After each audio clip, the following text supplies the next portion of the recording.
Good morning, I'm Craig DeGrelli. It's Monday, September 30th, 2024, and these are your Unbiased Updates. Hamas says its leader in Lebanon is killed in the latest round of Israeli airstrikes as the war in the Middle East escalates. We'll bring you the latest developments. And we'll tell you why 2 astronauts stranded on the International Space Station are now one step closer to returning home.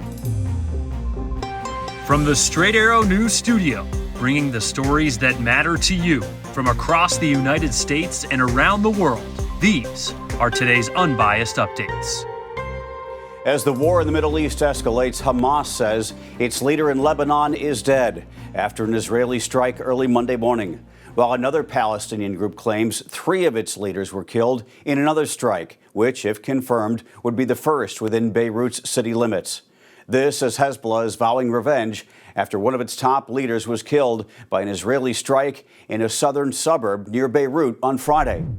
Hamas said its leader in Lebanon was killed early Monday, along with his wife, son, and daughter, in a strike targeting their house in a Palestinian refugee camp in the southern city of Tyre.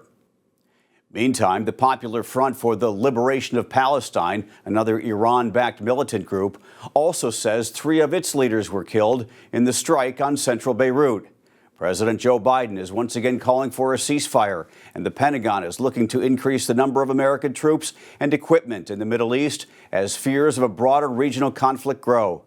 Lebanon's health ministry says more than 1,000 people have been killed just in the last 2 weeks. As many as 1 million people have been displaced as the fighting escalates. Now to the aftermath from the hurricane. Communities across the southeast are in rescue and recovery mode after Helene barreled through last week, leaving at least 95 people dead across 6 states, while many more remain missing. Hundreds of roads are closed, especially in the Carolinas, making it hard to get much-needed supplies to ravaged areas and restore power. About 2 million homes and businesses are still without electricity. North Carolina Governor Roy Cooper said at a press conference on Sunday the state is facing, quote, an unprecedented tragedy. And FEMA Administrator Deanne Criswell told CBS News her agency is doing everything it can to help. Was North Carolina in particular prepared for this level of flooding? Have they ever dealt with anything at this magnitude? I think this is really, Robert, historic flooding up in North Carolina, and especially this western part of North Carolina. I don't know that anybody could be fully prepared for the amount of flooding and landslides that they are experiencing right now. Criswell also says FEMA is working to get bottled water to communities in need, not just in North Carolina, but in other hard-hit states. And they're working to enable communications through the SpaceX Starlink satellite network. Former President Donald Trump and Vice President Kamala Harris are continuing to rally for support with just 36 days to go until Election Day, focusing on the swing states that could have the most impact on the results. At a rally in Erie, Pennsylvania, Trump criticized the Biden-Harris administration's immigration policies, saying, in his opinion, the vice president should be disqualified from running for president. Already hundreds of people have been murdered because of her action at the border, and thousands more will follow in rapid succession. She should be impeached and prosecuted for her actions. Trump also held a rally in Wisconsin over the weekend. Harris, meanwhile, gathered with supporters in Las Vegas. She called on the former president to agree to another presidential debate, something he has said he is not interested in. Later today, former President Trump is headed to Georgia to see Hurricane Helene damage firsthand, while Kamala Harris is back in Washington getting briefed on the massive amount of storm damage. I'm trying to debate Donald Trump again, and I think he should debate again. The American people have a right to hear us discuss the issues. And as you say here in Las Vegas, I'm all in. I'm all in.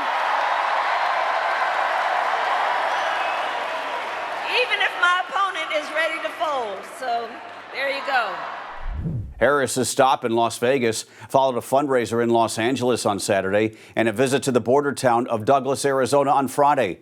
Her first visit to the U.S.-Mexico border since becoming the Democratic nominee. We are one day away from the first and only vice presidential debate between Republican nominee, Ohio Senator J.D. Vance, and Democratic nominee, Minnesota Governor Tim Walz. The two will be on stage with 5 weeks to go until Election Day. The debate will be hosted by CBS News. Sources telling the network how each candidate is preparing for Tuesday night. Vance is working with a team that includes his wife and senior Trump advisor Jason Miller. Tom Emmer, the House Majority Whip, a Minnesota Republican, has been tapped to play the role of Walz during Vance's debate prep. As for the actual Minnesota governor, Tim Walz has also been preparing with a team of advisors, including some who helped Vice President Kamala Harris for her debate with former President Donald Trump. It's Transportation Secretary Pete Buttigieg, who is playing the role of J.D. Vance for Walz's debate prep. We'll bring you a full preview of the vice presidential debate on tomorrow's edition of Unbiased Updates. 2 astronauts who have been stuck at the International Space Station since June are one step closer to returning to Earth. The SpaceX Crew Dragon capsule that will ferry NASA astronauts Butch Wilmore and Suni Williams home has arrived at the International Space Station. Wilmore and Williams rode Boeing's Starliner to the ISS in June for what was only supposed to be about a week-long mission, but were unable to return on the vessel due to safety concerns. 4 astronauts were supposed to be part of SpaceX's mission to the International Space Station this month, which had already been planned. But instead, 2 seats were left empty so Wilmore and Williams could get back to Earth. Still, it will be months before they get to come home. SpaceX's Dragon capsule is not set to return until February. Finally this morning, a passing of a star of both the music and film industries. Kristofferson, the Grammy winner country music artist, dying over the weekend at the age of 88. His family releasing a statement on Sunday saying he died peacefully, surrounded by loved ones at his home in Hawaii. As an actor, Kristofferson received a Golden Globe for his role in A Star is Born in 1976. As a singer-songwriter, he was known for hits like Me and Bobby McGee, Sunday Morning Coming Down, and Help Me Make It Through the Night. Kristofferson's contributions impacted many, including Bob Dylan, who once said, "You can look at Nashville pre-Kris and post-Kris, because he changed everything." Those are your unbiased updates for this Monday. We'll see you back here tomorrow. For all of us here at Straight Arrow News, I'm Craig DeGrelli. Have a great day.